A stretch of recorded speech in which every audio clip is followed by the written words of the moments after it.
यही है त्यजलोक धर्मान। हमारी प्रत्येक गतिविधि में करना तो बहुत मुश्किल है आप लोगों के लिए, लेकिन आप में कई ऐसे बैठे हैं जो कर सकते और जो इसी के लिए कथा में आए हैं। वो करो जिससे ठाकुर जी रीझें। संसार तो आपसे कभी रीझने वाला है ही नहीं। आप कितना भी अच्छा करके दे दो इस संसार को, ये संसार आपकी एक चूक पर आपके किए गए 1000 एहसानों को भुला देगा। ये संसार का नियम है।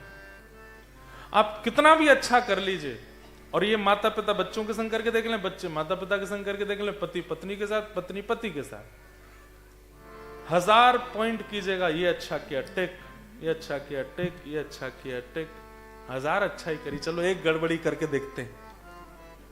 एक गड़बड़ी करो, 1000 भूल जाएंगे लोग। ठाकुर जी का स्वभाव उल्टा है। ठाकुर जी क्या करते हैं? एको गुणः खलु निहंति समस्त दोषान। ठाकुर जी का स्वरूप क्या है?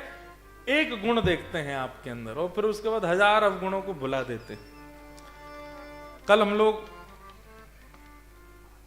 रसखान जी का चरित्र सुन रहे थे, तो मैंने एक बात कही थी कि इनके वृंदावन आने की एक कथा और है। दूसरी कथा उसमें क्या है कि रसखान जी के अंदर एक दोष था। क्या?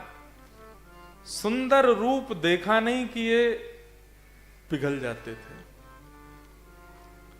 सुंदरता पर इतने लट्टू हो जाते थे कि बस पूछो मत।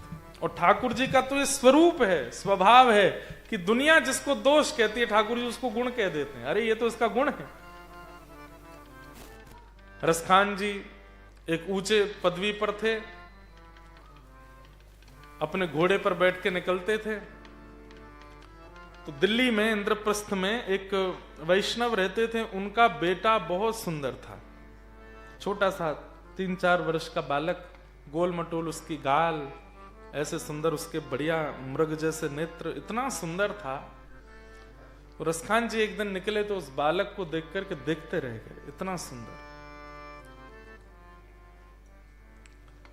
क्योंकि पठान थे और उस समय मुगल शासन था, इसलिए हिंदू लोग ज्यादा कुछ बोल नहीं पाते थे।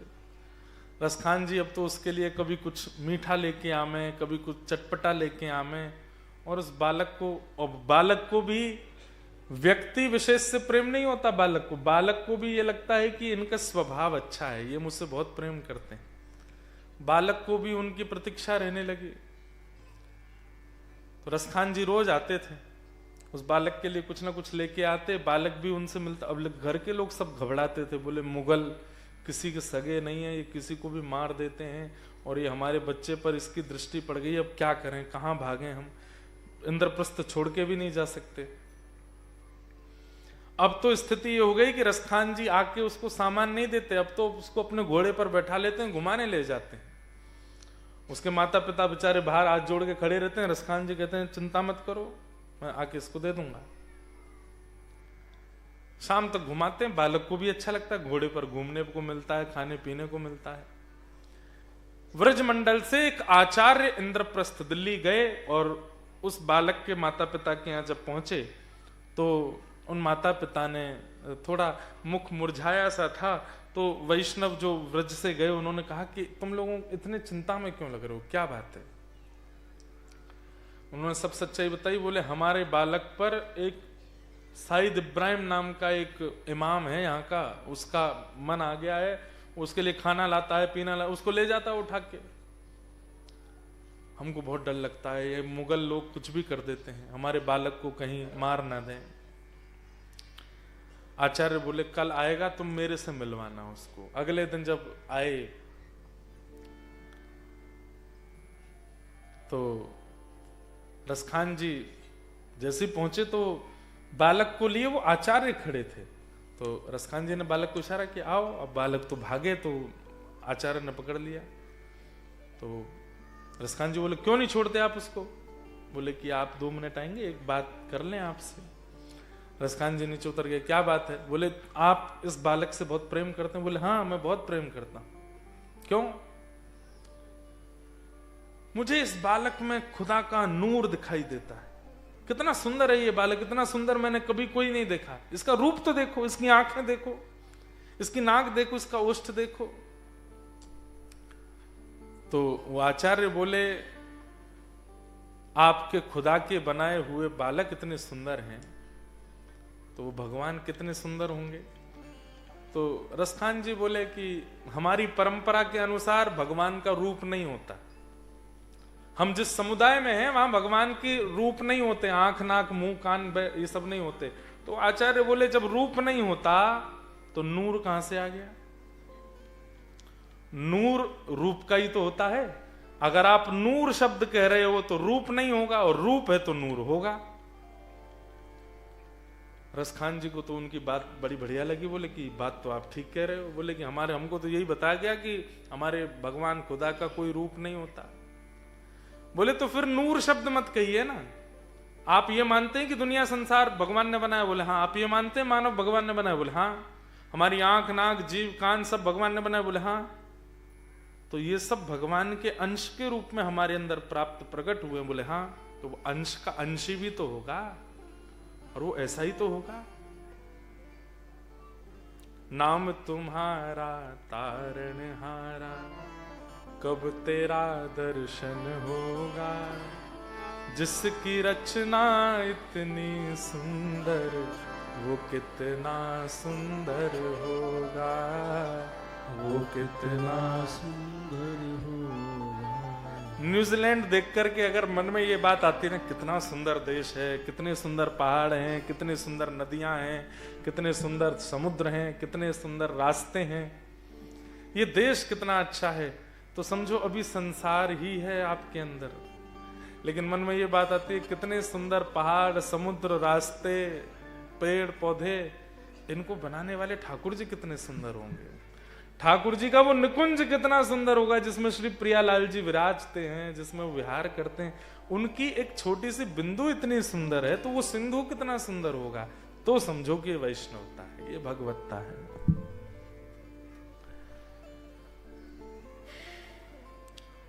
तो रसखान जी को आचार्य ने कहा कि आप कह रहे हो खुदा का नूर, तो कभी सोचा कि वो परमात्मा कितना सुंदर है?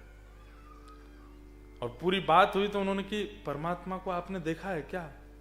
आचार्य बोले हमने तो देखा है, उनका चित्रपट भी है हमारे पास। रसखान बोले मैं दावे से कह सकता हूं इस बालक से सुंदर तो नहीं होंगे। बोले कि मैं दिखाऊं तुम्हें? बोले दिखाओ। तो भगवान की ऐसे हाथ में मक्खन लिए एक बहुत सुंदर चित्र था उन आचार्य के पास, झोला से निकाल के जैसे दिखाया, आहा, नील सरोरु कांति वाले श्याम सुंदर के मृग जैसे नेत्र, दो दतुइयां, हाथ में मक्खन लिए, सिर पर बढ़िया चोटी बनी है, आहा, शोभित कर नवनीत लिए, घुटुन चलत रहन तन मंडित गो रोचन तिलक किए। जब इस स्वरूप का दर्शन किया रसखान ने, असंभव, हो ही नहीं सकता, ये तो बहुत सुंदर है। तो बोले हाँ, यही तो हम बता रहे हैं कि ये नूर का नूरी है। आपके पास इसका चित्र कहां से आया? मुझे भी इसका चित्र। बोले तुम चित्र की बात करते हो, हम इसी से मिलवा देंगे तुम्हें। बोले कहां मिलेगा? बोले वृंदावन में मिलेगा। तो एक कथा ऐसी भी है कि रसखान जी उस रूप को देख के इतने बावड़े हो गए कि सीधे वृंदावन गए, और फिर उस रूप को देखने के लिए जो बताए, कोई कहे माला पहनो, कोई कहे कंठी पहनो, कोई कहे कथा सुनो, कोई कहे ये करो, सब करते थे कि कैसे भी ये रूप दिख जाए मुझे। और वहीं से फिर वो रसखान बने। तो मैं क्या क्या बता रहा हूं, ठाकुर जी तो दोष को भी गुण मान लेते हैं।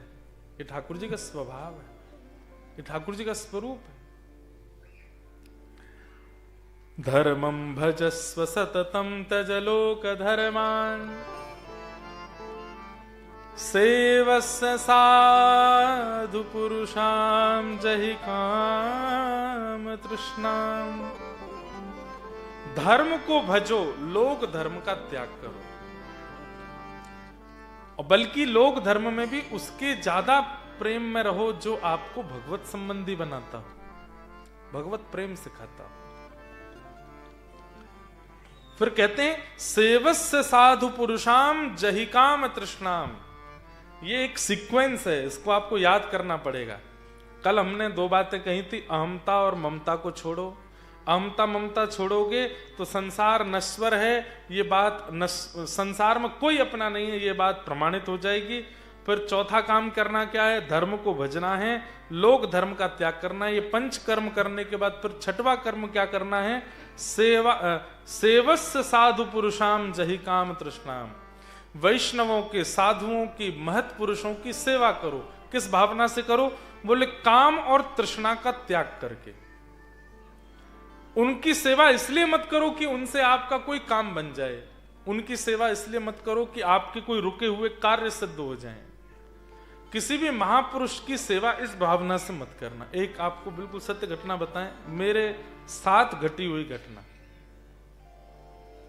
कनाडा में एक परिवार के यहां हम गए, तो उन्होंने कहा, बोले महाराज जी हमारे यहाँ एक घटना हुई, वो हम बताएं। मैंने बताओ। बोले हमारा बेटा, उसके विवाह की हम लोग बहुत दिन से योजना बना रहे थे। मैंने कहा अच्छा, फिर? अब वो विवाह जिनसे करना चाहते थे वो कन्या उचित नहीं थी। उचित मतलब हिंदू हैं, वो हिंदू भी नहीं थी। तो हम लोगों ने उसको समझाया कि बेटा यहाँ विवाह मत करो। उसने कहा नहीं पिताजी देखो, आप मेरा विवाह तो यहीं कराओ और कहीं मैं जा नहीं सकता। तो हमारे एक गुरुजी काशी में रहते, हम काशी गए। काशी में जाके गुरुजी से कहा, तो गुरुजी ने फिर उस कन्या की जन्म तिथि से सब कुंडली आदि भी दिखवाई। तो गुरुजी ने कहा देखो वैसे भी ठीक नहीं है ब्याह करना, क्योंकि आप सब हिंदू हैं, वो मुस्लिम है, और वैसे भी ठीक नहीं है कुंडली के हिसाब से। अगर मानते हो धर्म शास्त्रों को तो इनकी आगे एक किसी की अकाल मृत्यु का योग है। तो बोले अब क्या करें? पुत्र को बुला के समझाया, उसने भी नहीं माना। बोले कि हमको मरना मंजूर है लेकिन ब्याह कराओ। तो फिर जो पिताजी थे उसके पुत्र के, वो आचार्य के सामने रोने लगे। बोले कि आप कुछ तो करिए महाराज जी, ठीक है हम ब्याह भी करा देंगे लेकिन जीवित तो रहें ये दोनों, हमारा पुत्र मरे ना, ऐसा अकाल मृत्यु ना हो, कम से कम जब तक हम जीवित हैं। तो उन आचार्य ने एक यज्ञ किया और उस यज्ञ में अपने 40 वर्ष की जो जटा थी उस जटा का छेदन करके जटा को डाल दिया और उस यज्ञ के फलस्वरूप उस बालक से कहा कि तुम्हारी आयु जितनी भी है उसमें 40 वर्ष की जो तपस्या है वो मैं अपनी प्रदान करता हूं, क्योंकि तुम्हारे जीवन में तो योग नहीं है अगर इनके साथ रहोगे तो, लेकिन मैं अपने जीवन का ये इतने वर्ष का पूरा बल तुमको देता हूं। 40 वर्षों से जो मैंने तपस्या की उससे मैं ये तुमको देता हूं कि तुम्हारा इतना जीवन और बढ़े। ये बात मैं क्यों बता रहा हूं? महापुरुषों से, भगवत जनों से, भजन कर्ताओं से, साधु पुरुषों से, वैष्णवों से कभी भी संसार अगर आपने मांगा तो भजन के बल पर जब संसार मिलता है ना तो वो नाशकारी होता है। उन दोनों का विवाह तो हो गया लेकिन फिर उन दोनों में कभी बनी नहीं आपस में। वे जीवित तो आज तक हैं, आज तो बहुत उम्र हो गई उनकी। ये बात तो मैं तब की बता रहा हूं जब मैं 2014-15 में गया था। ब्याह तो हो गया लेकिन उनकी कभी बनी नहीं और फिर वो संग रहे भी नहीं। उनके माता पिता चले गए लेकिन वो आज तक जीवित हैं और वो इसी बात को कोसते हैं कि वो आज भी वो महापुरुष मेरे स्वप्न में आते हैं और स्वप्न में केवल उनकी वो जटा और उनका रूप ही दिखता है। और मैं आज तक यही गिलानी करता हूं कि मैंने उस महापुरुष से कुछ अच्छा क्यों नहीं मांगा, भगवत प्रेम क्यों नहीं मांगा, भगवत स्वभाव क्यों नहीं मांगा, एक हाड़ मांस के पुतला ही क्यों मांगा। इसलिए मेरी विनती है कि कभी किसी भजनानंदी महापुरुष से संसार मत मांगिएगा, क्योंकि संसार मिल तो जाएगा उनके आशीर्वाद से पर वो कष्टदायी होगा, सुख नहीं देगा। भजन के बल पर तो भजन मांगो, भजन के बल पर तो वैष्णवता मांगो। हम कभी किसी महापुरुष से ये क्यों नहीं कहते कि ऐसी कृपा कर दो कि हम पॉजिटिव हो जाएं। नेगेटिव बहुत ज्यादा नेगेटिविटी है हमारे अंदर। हम कभी किसी भजनानंदी से ये प्रार्थना क्यों नहीं करते कि आप हमको सरल बना दो, आप कृपा कर दो, हम बहुत ज्यादा जो है बहुत उड़ रहे हैं आकाश में, डाउन टू अर्थ हो जाएं थोड़े। स्वभाव क्यों नहीं मांगते हम? संसार में रह के काम करके भी संसार चाहिए और फिर किसी महापुरुष किसी भजनानंदी से मिलकर के भी संसार ही चाहिए। आप कार्य करते हैं, अपना डॉलर कमाते हैं, पूरा दिन रात एक कर देते हैं, उससे संसार मिल ही रहा है ना आपको। किसी महापुरुष से संसार मत मांगो। कभी कोई भजनानंदी, कोई महापुरुष, कोई वैष्णव, कोई तिलकधारी, कोई ऐसे दिखें कि भगवत भक्त हैं, उनसे कभी संसार मत मांगना, क्योंकि संसार की कोई वस्तु मांगी तो मिल तो जाएगी पर कष्टदायी होगी, क्योंकि भजन के बल पर वो कष्ट ही मिलेगा। इसलिए यहां कहा सेवस्य साधु पुरुषाम जहिकाम तृष्णाम। साधु पुरुषों की सेवा करो, पर कैसे करो? बोले काम और तृष्णा से रहित होके।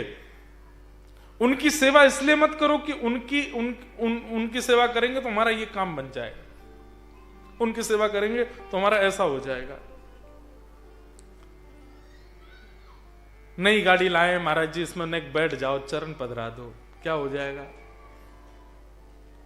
बस बढ़िया चले, इससे फिर बढ़िया माइलेज वाइलेज बढ़िया दे, डीजल कम लगे, दौड़े जाना।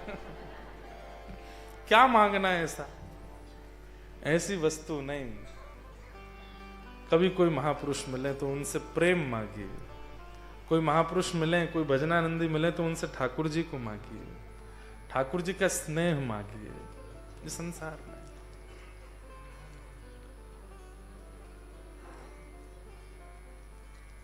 सक्कूबाई का नाम सुना है?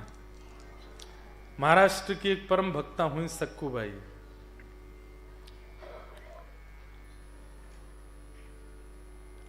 विठ्ठल विठ्ठला विठ्ठल विठ्ठला विठ्ठल विठ्ठल विठ्ठल विठ्ठल विठ्ठल विठ्ठला विठ्ठल विठ्ठला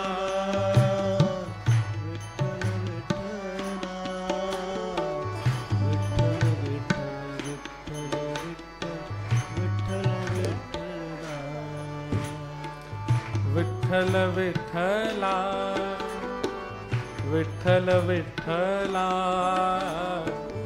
विठ्ठल विठ्ठल विठ्ठल विठ्ठल विठ्ठल विठ्ठला विठ्ठल विठ्ठला। गाइए।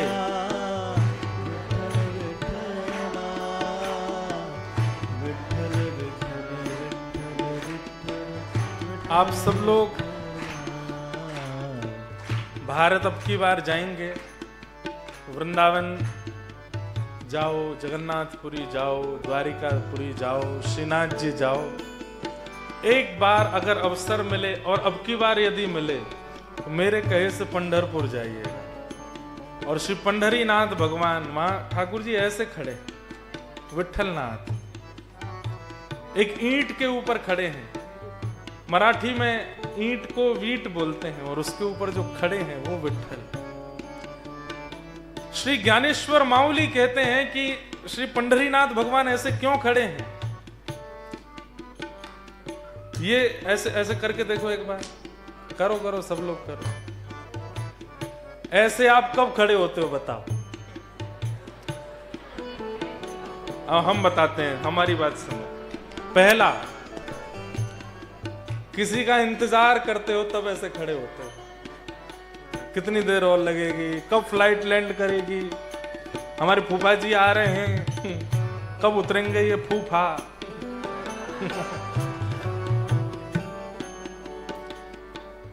किसी की प्रतीक्षा जब होती है तब ऐसे खड़े होते हैं। तो पहला,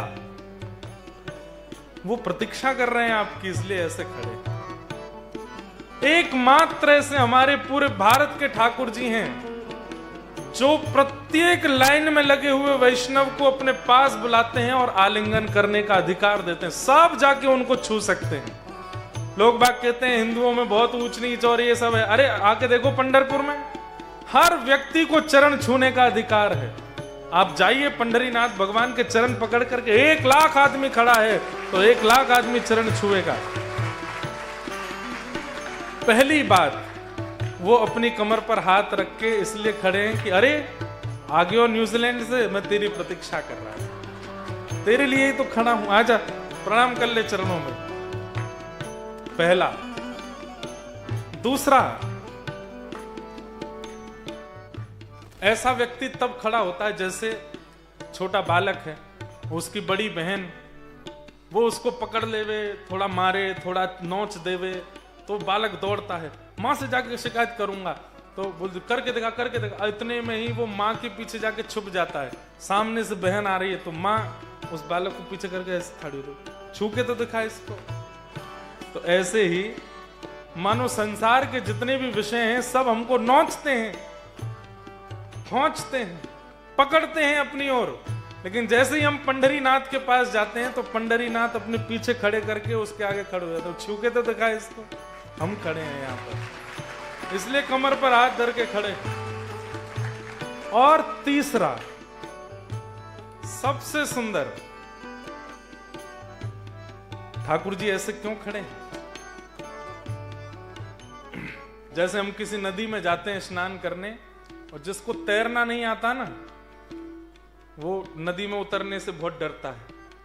तब तैरने वाला व्यक्ति लपक के कूदता है और कूद के कहता इतना ही पानी है, बस आजा, देख इतना ही है यहाँ पे, आजा आजा। इसका मतलब क्या है? पंढरीनाथ भगवान के सामने जो चला जाता है, ठाकुर जी उसको इशारा करके कहते हैं पूरी दुनिया के लिए संसार सागर बहुत गहरा है, लेकिन तू मेरे सामने खड़ा, तेरे लिए इतना ही है, इतना ही डूबेगा, इसलिए चिंतित मत हो। जो आज तक उनके पास नहीं गया, पंढरपुर नहीं गया, विट्ठल के दर्शन नहीं किए, उसके लिए संसार सागर बहुत गहरा है, वो कभी भी डूब सकता है उसमें। लेकिन एक बार जो ठाकुर जी के सामने चला गया, ठाकुर जी इशारा करते हैं इतना ही है बस, अब तू मेरे सामने आ गया, तेरे लिए संसार सागर इतना ही है। और इतनी नदी हो तो कोई भी पार कर सकता है। पुंडलीक वरदा हरि विठ्ठल, श्री ज्ञानदेव तुकाराम, श्री पंढरीनाथ भगवान की। जाओ हे विठ्ठल विठ्ठल, विठ्ठल विठ्ठला, विठ्ठल विठ्ठल विठ्ठल विठ्ठल विठ्ठल विठ्ठल विठ्ठल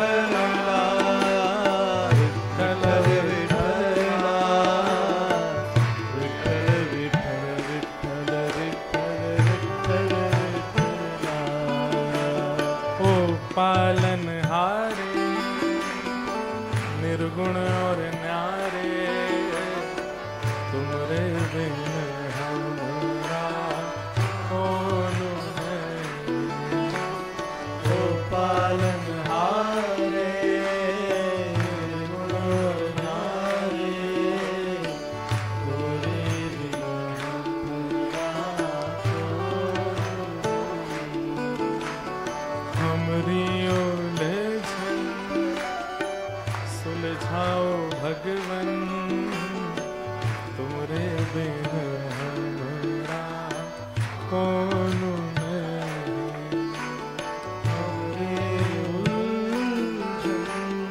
सुलझाओ भगवन, तुमरे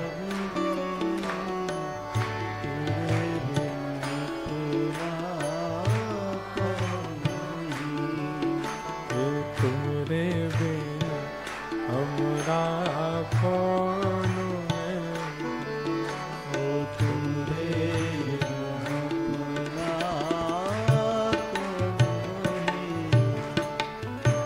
जरूर जाइएगा।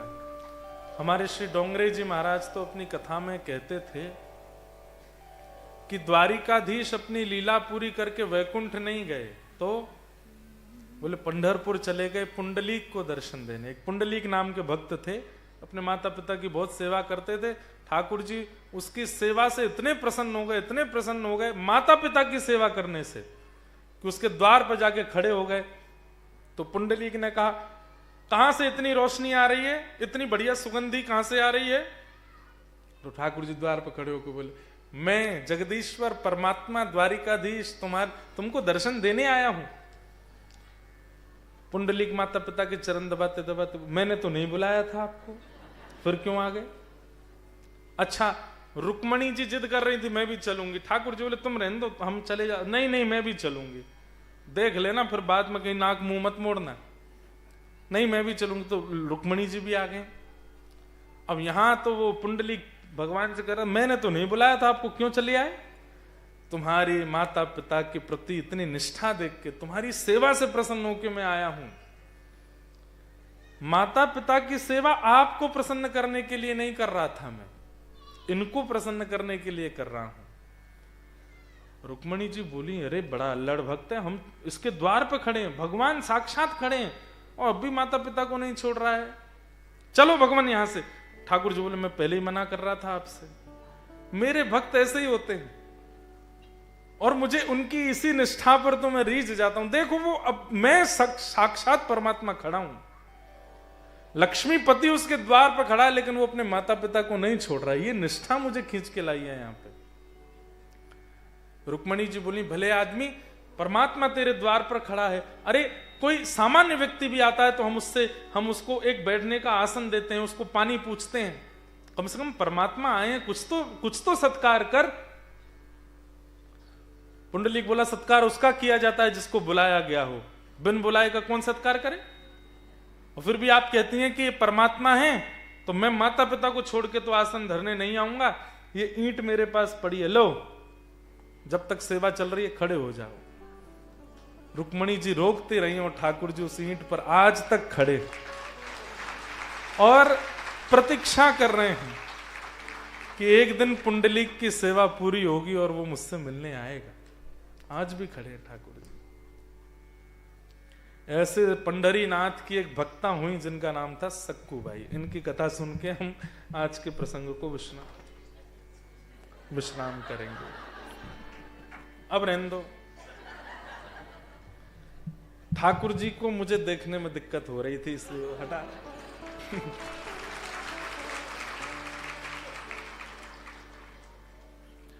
तो लड़की का विवाह, घर की बेटी का विवाह हम चाहे जितना भी जांच पड़ताल करके करें, पर वो कैसे घर में जाएगी ये हम कह नहीं सकते। विवाह के बाद ही पता चलता है कि परिवार कैसा है, घर कैसा है, पति कैसा है, माताएं बहनें कैसी हैं, सास कैसी, ननद कैसी। ऐसी एक परम भक्त परिवार में जन्मी थी सक्कू बाई और जांच पड़ताल करके उन्होंने ब्याह किया अपनी बेटी का।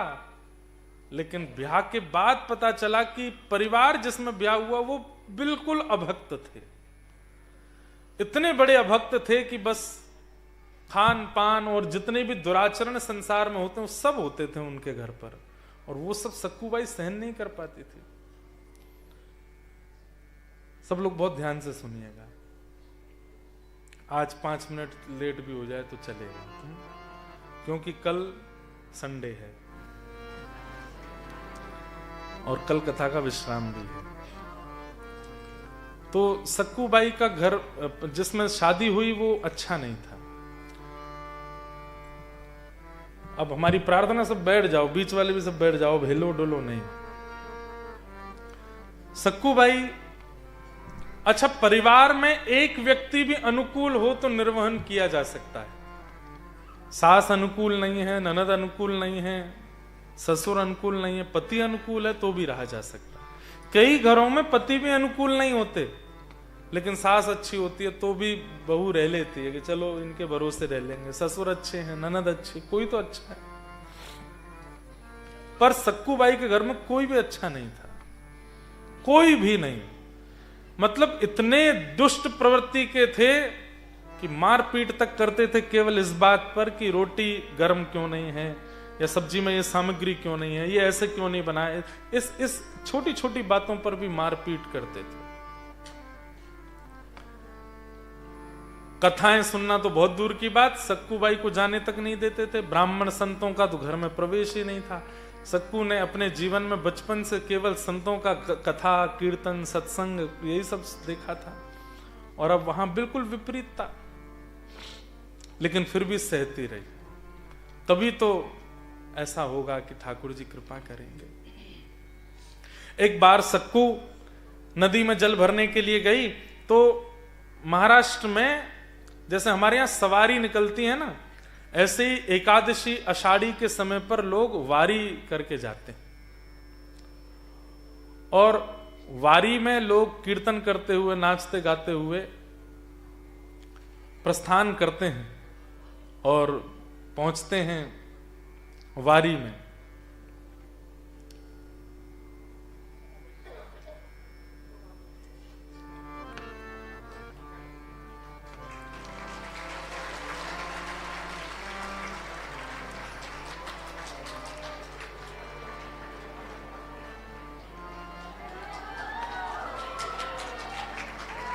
हाँ महाराज,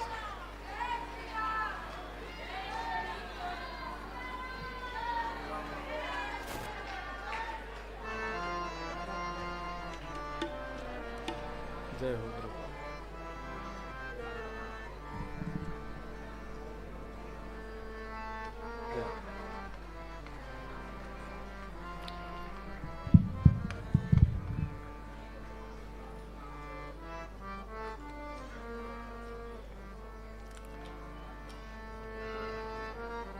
ठाकुर जी की परम कृपा से न्यूजीलैंड के इस हरि चर्चा सत्र के द्वितीय दिवस में आज भगवत कीर्तन, भगवत भाव और श्री राघव जी, हनुमान जी महाराज के परम भाव को सब तक पहुंचाने वाले ऐसे हमारे श्री रसराज जी आए हैं। आपको बहुत बहुत वंदन, बहुत बहुत स्वागत। भारत में अपने प्रेमी जनों से मिलते तो रहते हैं, पर इतनी दूर विदेश में मिलना ये विशेष सुख देता है। न्यूजीलैंड वाले अगर ऑस्ट्रेलिया चले जाएं और वहां ऑस्ट्रेलिया में गलती से न्यूजीलैंड प्लेट नंबर की गाड़ी दिख जाए, कितना आपको यूं लगेगा, देखें तो सही अंदर कौन है, हमारे यहाँ की गाड़ी प्लेट नंबर कैसे दिख गई। तो ऐसे ही आज हमको न्यूजीलैंड में श्री राघव जी की प्लेट नंबर वाली गाड़ी दिख गई है। सुंदर प्रभु श्री राघव जी का, हनुमान जी महाराज का ऐसा अद्भुत यश आप गाते हैं। बहुत बहुत आपका वंदन, बहुत बहुत अभिनंदन, बहुत बहुत स्वागत। तो सक्कूबाई का चरित्र चल रहा है और विश्राम करना है अब। तो एक दिन सक्कूबाई अपने घर के सब सदस्यों के लिए जल भरने के लिए एक सरोवर में जा रही थी, और वहीं वारी कीर्तन करते हुए, अभंग वारी, वारकरी वैष्णव जो महाराष्ट्र में ऐसे सफेद टोपी पहनते हैं, राम कृष्ण हरि, जय जय राम कृष्ण हरि कीर्तन करते हुए, गजर करते हुए जा रहे थे पंढरपुर। और वो देख करके सक्कूबाई का मन ऐसा आनंदित हो गया, मन में इच्छा होने लगी मैं भी जाऊं, मैं भी जाऊं, मैं इनके साथ में निकल जाऊं। खूब उछल उछल करके नाचने लगी, खूब आनंदित हो गई। लेकिन सास ससुर और परिवार की व्यवस्था के कारण जा तो नहीं सकते। तभी एक वहां एक और घर की महिला वो जल भर रही थी, उसने सक्कूबाई की जब उत्सुकता को देखा और रुदन करने लगी, हताश निराश जब हो गई, तो उस कन्या ने कहा, सक्कू मुझे पता है तेरा बहुत मन है जाने का, और तेरे सास ससुर, तेरे पति सब कैसा व्यवहार करते हैं वो भी मैं जानती हूं। ये बढ़िया टोली जा रही है पंढरपुर, तो चुपचाप निकल जाए इनके साथ में। आज चली जाएगी, फिर लौट करके मत आना, यहां पर रहना अपने प्रिय पांडुरंग विठल के पास ही। सक्कू बोली, मैं जाने का मन तो बहुत मेरा कर रहा है, लेकिन मैं बस यही सोच रही हूं मेरे सास ससुर पति ये सब लोग मेरा क्या हाल करेंगे। बोलो उनके हाल की सोच तू एक बार सीधी, बस निकल जाए यहां से कैसे भी। सक्कूबाई ने मन बना लिया और बस सब छोड़ छाड़ करके परिवार, दुनियादारी, रिश्तेदारी, नातेदारी सब छोड़ दिया और बस वहीं से उठ करके सीधे उन अभंग करके जा रहे उस टोली में, उस यात्रा में सक्कू भी चली गई। लेकिन और भी कई माताएं थी, उन्होंने सक्कू को देख लिया, उन लोगों से पची नहीं ये बात और तुरंत दौड़ करके गई और जाकर के उसकी सास को बता दिया, तुम्हारी बहू कहाँ है? बोले जल भरने गई, आ रही होगी। बोले जल भरने नहीं गई है, वहीं से निकल गई है पंढरपुर और वो टोली में निकल गई है। नहीं विश्वास होता तो जाके देख लो। क्या कहा? सक्कू उन वो मंजीरा कूटाओं के साथ में चली गई? बोले हाँ। पति, ससुर, सास सब दौड़े और दुर्भाग्य से बीच रास्ते में ही उस वारी को रोक दिया और उसमें से सक्कू को जैसे ही पकड़ा, केश पकड़ करके वहीं से मारते पीटते लेकर के आए।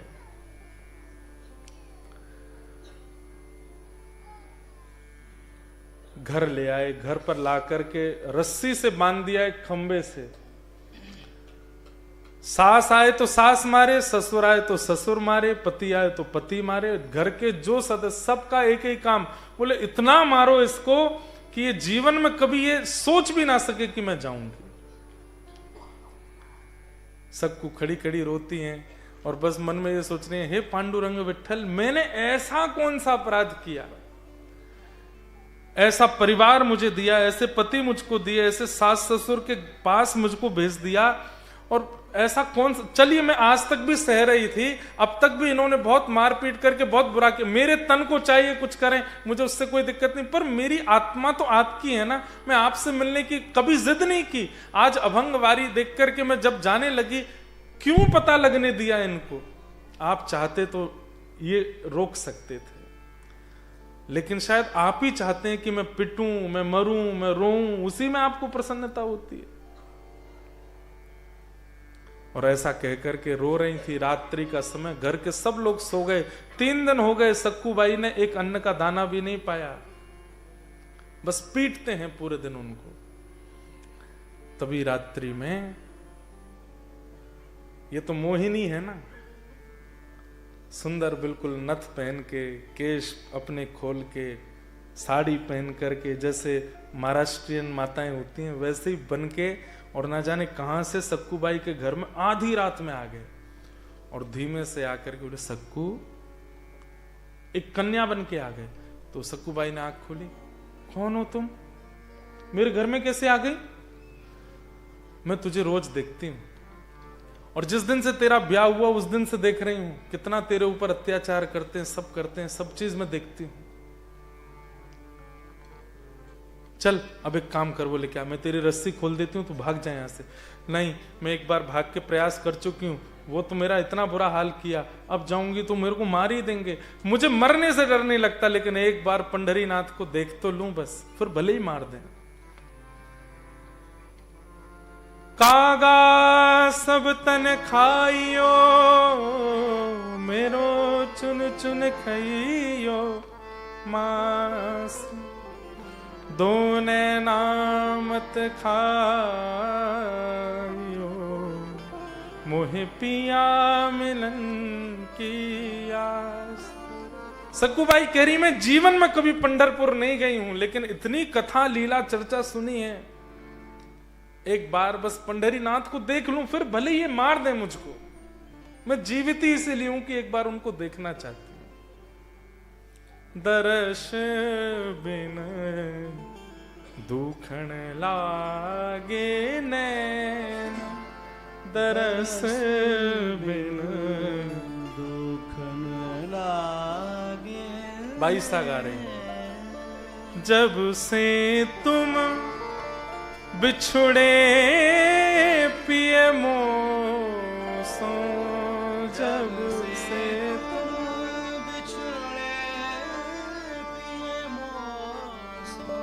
एक पल पायो न चैन हो, एक पल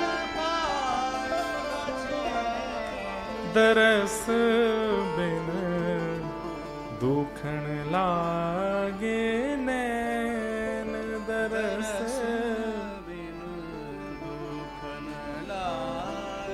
और ठाकुर जी ने तुरंत रस्सी खोल दी और सक्कू से कहा भाग तुरंत। सक्कू बाई बोली आप संभाल लोगी ना? मैं सब संभाल लूंगी, तू भाग जा। और सक्कू बाई तो वहां से भाग गई। ठाकुर जी ने खुद को वहां बांध लिया और स्वयं सक्कू बाई का रूप धारण कर लिया। जैसे घाव जहां जहां छिली हुई सक्कू थी, बिल्कुल वैसे ही ठाकुर जी बन गए। और सक्कू रोती बिलखती हुई जा रही है पंढरपुर की ओर। सुबह का समय हुआ। बंधुओं, ये बिल्कुल सत्य घटना है। प्रातः काल का समय होते ही पति निकल करके आया और पति ने आते ही वही सुबह से ही मारते थे, आकर के ठाकुर जी को मारना शुरू किया। सास ने मारा, ससुर ने मारा। जो पीड़ा सक्कू सहन कर रही थी, ठाकुर जी वहां खड़े होकर के सहन करने लगे। सक्कू बाई दौड़ करके गई पंढरपुर। वहां पंढरपुर पहुंची है। यहां 4 दिन हो गए मारते मारते। तो पति ने कहा बहुत दिन हो गए हैं, कुछ खाया नहीं है अच्छा सा, चल तेरी रस्सी खोल देता हूं, रसोई में जा, पूरन पोली बना के ला हमारे लिए। ठाकुर जी रसोई घर में गए, आटा मार रहे हैं, पूरन पोली बना रहे हैं। ये एक भक्त की कृपा है। एक सक्कू बाई के कारण ऐसे अभक्तों को ठाकुर जी के हाथ का बना प्रसाद मिल रहा है।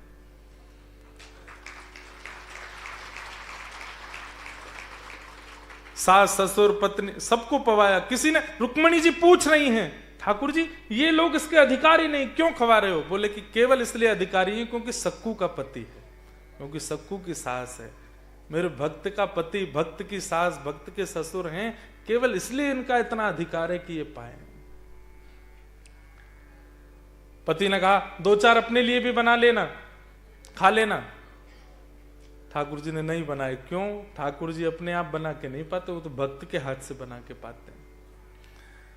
फिर से बांध दिया पति ने और फिर से मारना पीटना शुरू कर दिया। यहां सक्कू पहुंची पंढरपुर और जैसे ही पांडुरंग भगवान का रूप देखा, आहा सुंदर ते ध्यान उभे विटेवरी, महाराष्ट्रियन भाषा में है, सुंदर ते ध्यान उभे विटेवरी, सुंदर ते ध्यान। इतने सुंदर ठाकुर जी कटी पर हाथ धर के ऐसे ठाड़े हैं।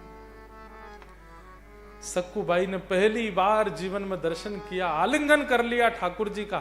हर व्यक्ति को अधिकार है आज भी आलिंगन करने का।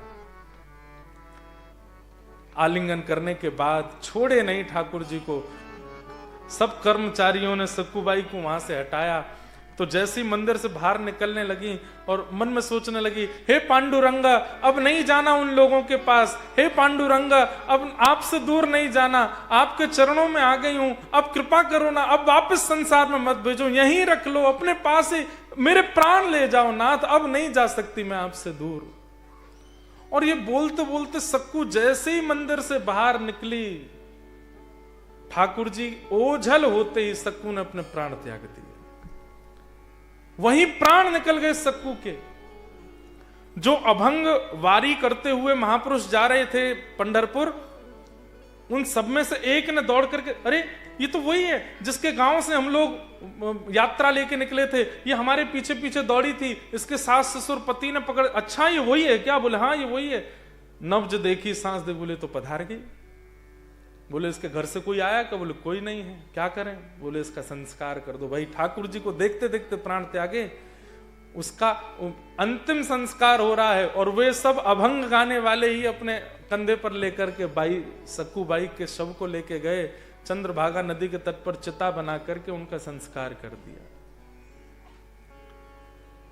ठाकुर जी बोले, अरे सक्कू मैं तो यहीं बंधा हूं और मैं सक्कू बन के बैठा हूं, कम से कम वापस तो आ जाती। रुक्मणी जी आकर के ठाकुर जी से बोली, अब क्या करोगे?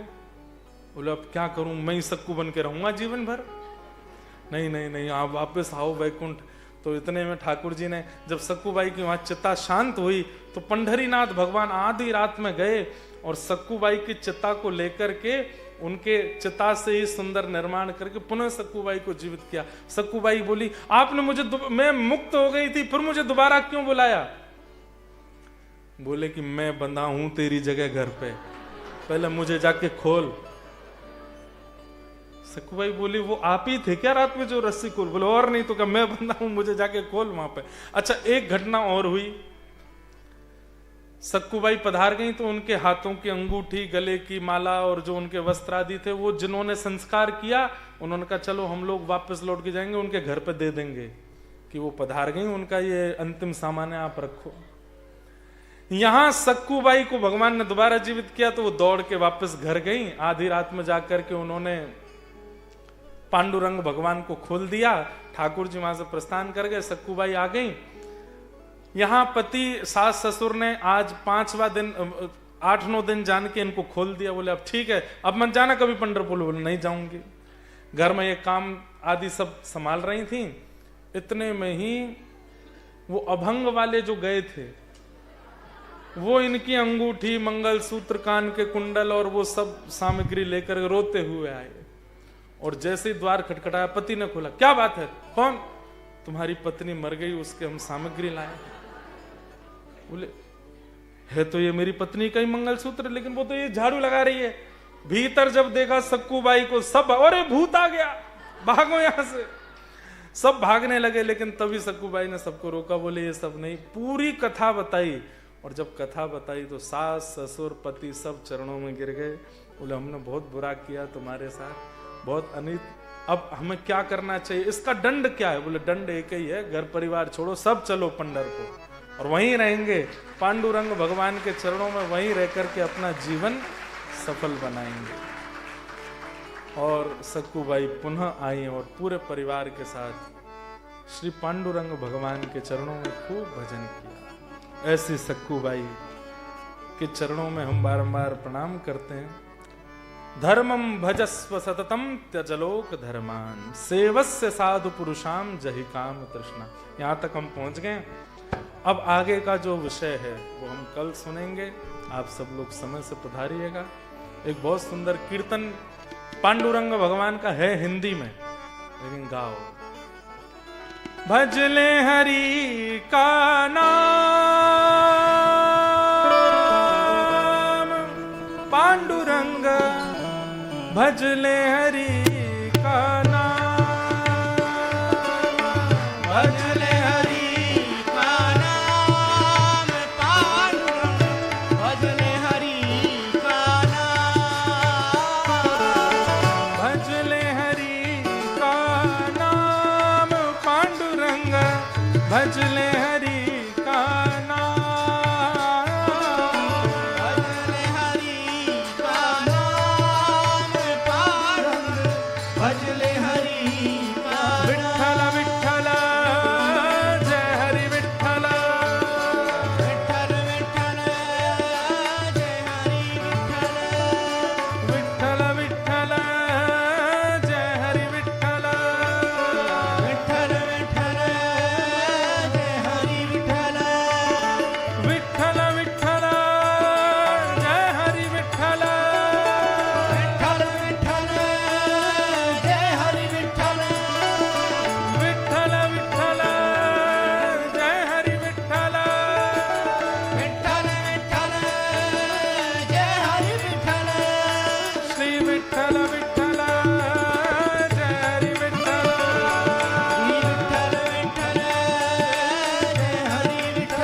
सबके लिए जो द्वार खुले हैं, सबके लिए जो द्वार खुले हैं, एक ईंट पर विठल खड़े हैं, एक ईंट पर विठल खड़े हैं, कर जीवन कल्याण पांडुरंग भजले हरि का नाम, कर जीवन कल्याण पांडुरंग भजले हरि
विठ्ठल श्री ज्ञानदेव तुकाराम श्री पंढरीनाथ भगवान की, बोल वृंदावन बिहारी लाल की जय। श्री राधा रमण लाल की जय। श्री राधा वल्लभ लाल की जय।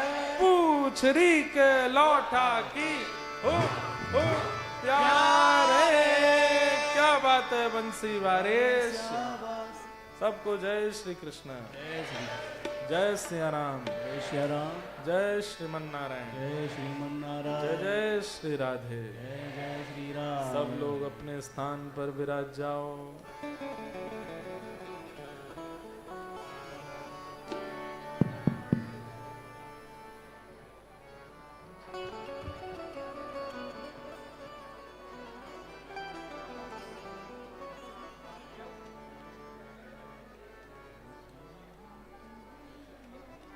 सभी भक्तों से विनती करता हूं अपने अपने स्थान पर बैठ जाइए प्लीज। सभी भक्त लोग अपने अपने स्थान पर बैठ जाएंगे प्लीज। ठीक। सबसे पहले तो आज खूब आनंद का विषय है। यस्टरडे महाराज जी ने रस खान जी का चरित्र सुनाया और रसराज जी आज स्वयं यहाँ पर हाजिर हो गए। तो सबसे पहले मैं रसराज जी को विनती करूंगा, महाराज जी के पास आएंगे और महाराज जी प्रसादी का उपरणा से उनका स्वागत करना चाहेंगे। आइए, साथ में स्वामी जी पधारे हैं तो स्वामी जी से भी विनती करता हूं। आइए।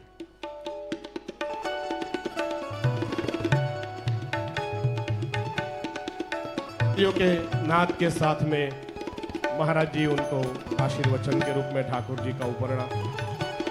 बोलिए राधा रमण देव की।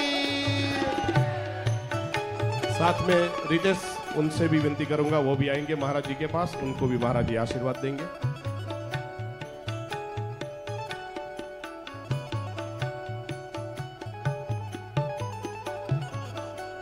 यजमान परिवार से विनती करेंगे आरती के लिए आ जाएं।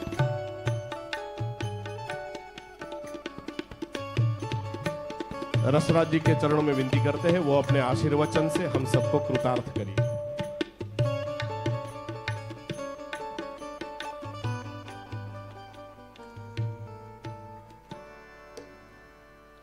राम राम राम,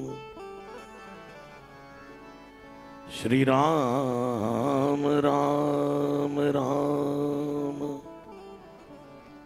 राम राम राम राम, राम राम राम।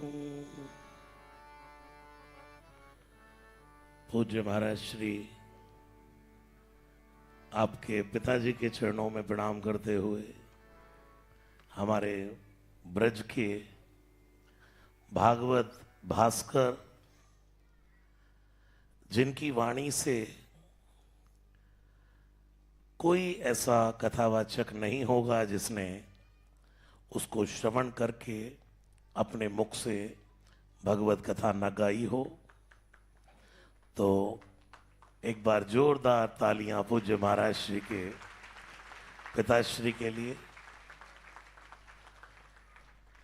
और उसी परंपरा को आगे बढ़ाते हुए हमारे पूज्य महाराज श्री जय जय के नाम से जो पूरी दुनिया में प्रसिद्ध हैं, सबके प्यारे हैं, उनके चरणों में भी प्रणाम कर रहा हूं। अभी 2 दिन पहले यहीं हम हनुमान जी की कथा गा रहे थे और कल फिर वेलिंगटन गए, फिर यहाँ आ गए और आज पता लगा कि महाराज जी की कथा यहाँ शुरू हुई है। वो महाराज जी मुझे घर से पता लगा, हमारे घर पर सब आपके दीवाने हैं,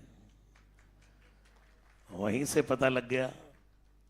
तो यहाँ आज आपके द्वारा सुक्कू बाई का जो चरित्र हमने सुना, वहाँ बैठकर जब आपने ये कहा कि सुक्कू बाई भगवान से कह रही है कि आपने इनको पता क्यों लगने दिया, ये बात, ये भाव दुनिया में हर किसी भगवान के भक्त का कहीं ना कहीं होता है, जो आज आपने बोला, और भक्तमाल की पावन आप कथा गा रहे हैं, भक्तों की कथा गा रहे हैं। हनुमान जी परम भक्त हैं, तुलसीदास जी भक्तमाल के सुमेरु हैं, और आपके चरणों में बार बार प्रणाम करते हुए यहाँ जो आए हैं सब पर हनुमान जी की कृपा बनी रहे। सब सुख लहें तुम्हारी शरणा, तुम रक्षक काहू को डरना। जय सिया राम, जय जगन्नाथ, जय पंडरीनाथ।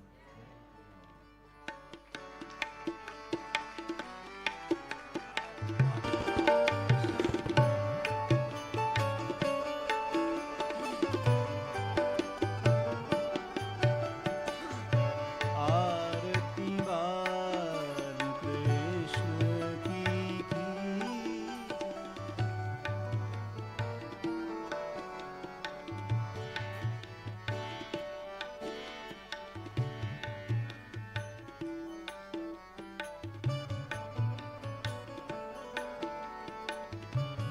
आज की इस दिव्य हरि चर्चा का दूसरा दिन, और जो परिवारजनों ने, मंदिर के सत्संगी जनों ने महाप्रसाद का लाभ लिया है, आरती की थाली आ रही, तब तक मैं उनके नाम सबके अनाउंसमेंट कर देता हूँ।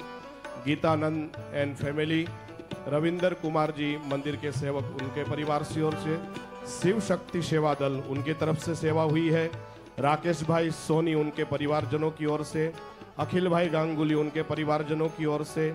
चंद्रकांत गांधी जी, उनके परिवारजनों की ओर से महाप्रसाद है। मुकुंद भाई चावला, उनके परिवारजनों की ओर से भी महाप्रसाद है। कमल, हमारा महादेव जी के ग्रुप का लड़का, उसकी तरफ से भी सेवा है। प्रमोद कुमार दुबे जी, उनके तरफ से भी सेवा है। राहत आयुष टंडन और साथ में जय विशाल अरोरा, इन सभी परिवारजनों की ओर से आज की महाप्रसाद में उन सबकी सेवा है। आइए आरती की तरफ करते हैं। आरती वाल कृष्ण की जय, अपनो जन्म सुफल कर लीजय। श्री यशोदा को परम दुलारो, बाबा की अखियन को तारो। गोपीन के प्राणन सो प्यारो, इन पे प्राण शावर कीजय।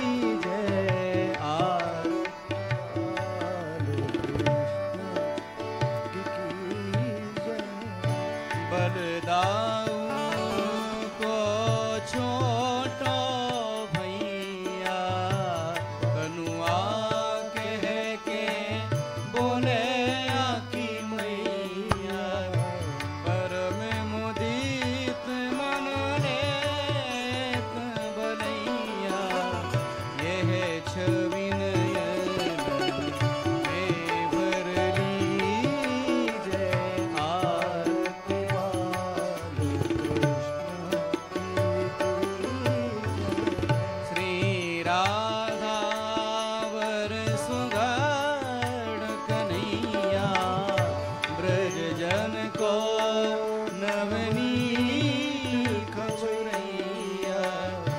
देखत ही मन लेत बलैया, यह छविन भर लीजय। आरती वाल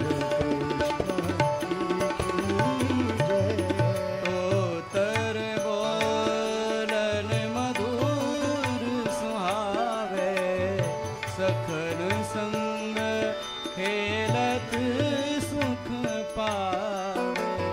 सोई सुख दी जाइन को ध्यावे, अपनो सर्वस को दीजय। आरती वाल कृष्ण की जय, अपनो जन्म सुफल कर लीजय। आरती वाल